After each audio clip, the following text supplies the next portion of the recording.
and welcome to our section on confidence intervals. And in this video, we're going to look at determining confidence intervals for a population mean.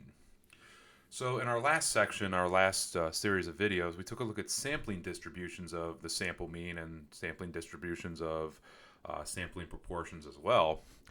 And also throughout the series, we've used a lot of computer simulations to examine statistical concepts. For instance, the law of large numbers and how that applies to probability. And we're going to do the same thing for this section as well. But as far as experiments and studies and taking samples in everyday life, oftentimes there are factors that can limit the number of studies and samples that we can take. We might not have enough time to take more samples or take as many samples as we would like. Or costs could come into play as well. We might not have the funding to do that. So for our examples and our samples that we take, how confident are we that they contain the population mean? So if we draw a sample from the population, and let's say we calculate the sample mean, and we calculate our standard error and all that stuff like we did in the last section, how confident are we that the population mean is in that range of values? And that's where confidence intervals are going to come into play. So a confidence interval for a population parameter, such as a population mean or population proportion, is an estimate of possible values for that parameter with a given certain level of confidence. And what do I mean by level of confidence? Well, level of confidence, or known as the confidence level, is the percentage of the number of times our confidence intervals are going to contain the population parameter. So we can create confidence intervals that will have what's known as a point estimate as a starting point, and then a margin of error, which lays out the spread from that starting point. And a certain percentage of the time, our confidence intervals are going to contain the population parameter, maybe the population mean if we're trying to find the population mean. So typical confidence intervals that you're going to come across are 90%, 95%, 98%, and 99%. And essentially what happens is we can run statistical tests, samples, and about, for instance, a confidence level of 95% is if we run an experiment many times, like a million times, 95% of the times our confidence interval will contain the population parameter. So if we're looking for the population mean, 95% of our confidence intervals would contain the population mean.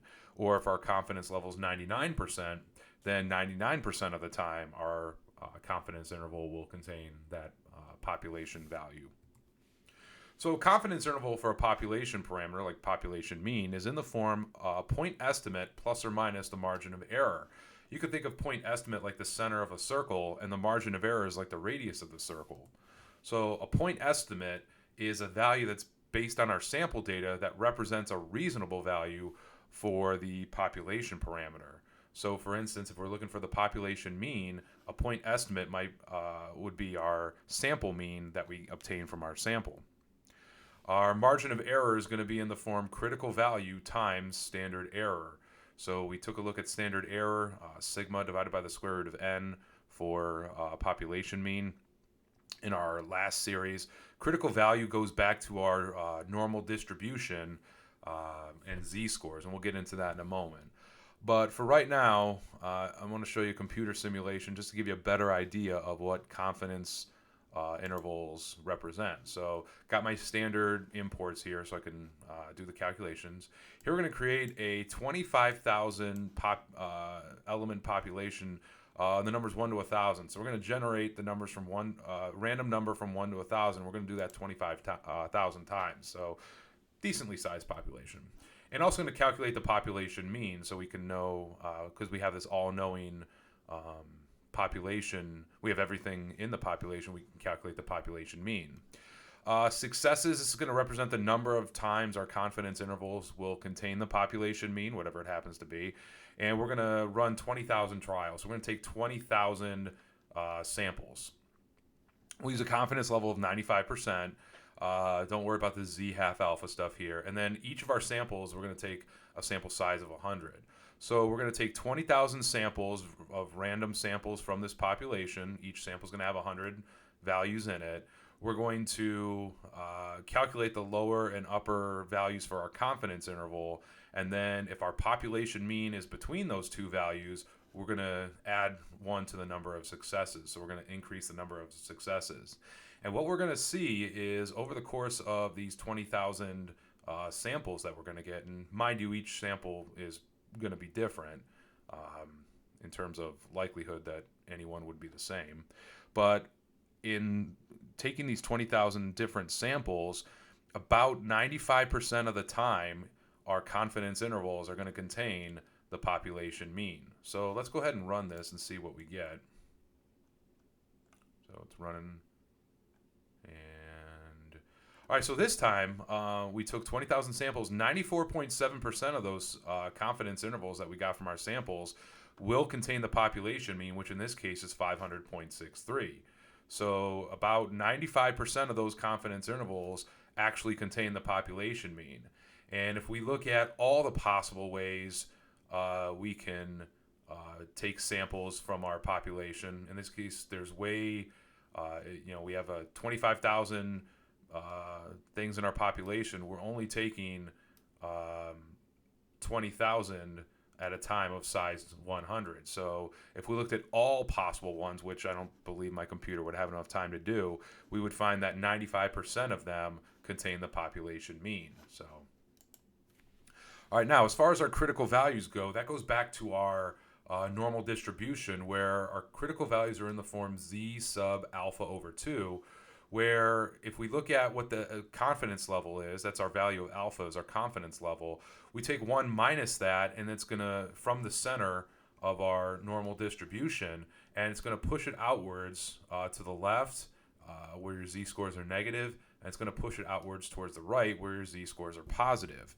So for instance, if we have alpha is, let's say, 90%, 1 minus 90% is 10%. That means these two shaded areas combine to make 10%.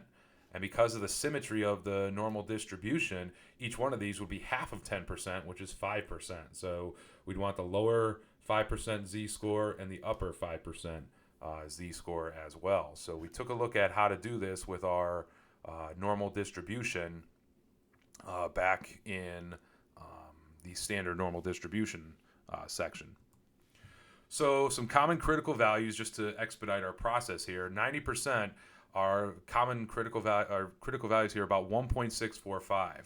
So if we have 90% in between, that means 10% total outside. This would be negative 1.645. This would be positive 1.645. Again, those are rounded to 3 decimal places. So 95%, which is probably the most common confidence level we work with, our z values would be plus or minus 1.96. So about 1.96 standard deviations away from the mean. 98%, 2.326, and 99% 2.576. So as we increase our confidence level, it's pushing those z-scores outwards further and further. So again, the higher the confidence level, the further away from our mean z-score of 0 our critical value is going to be. Standard error is still sigma divided by the square root of n. So we take our critical value times this standard error. That tells us our margin of error. So again, you may have heard margin of error in the past. That's what we're talking about, critical value times standard error. Now, and we'll get into this with hypothesis testing. We'll dive a little bit deeper into this.